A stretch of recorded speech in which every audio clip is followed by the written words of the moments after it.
How do many 20-something-year-old truthers sound? They sound like this: self-centered, narcissistic, and in some cases, psychopathic. Have you guys realized just how generic most people are? Yeah, they're very generic. Now I get that this video is gonna seem like it's gonna come off as if I'm some sort of narcissist, but that's not really my intention with this video. It doesn't matter if it's your intention, it's what you are. And you're laughing at others, calling them generic.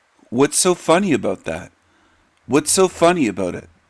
Why are you laughing at nothing constantly, like Jack Talcott does? Laughing to yourself about nothing funny. I'm just trying to say what most of us think but can't even say out loud in public. Most people are NPCs. I've said that before, but now I'm going to dial it down and specifically talk about the way people act, the way people talk. Dehumanizing them to being non-playable characters in a video game.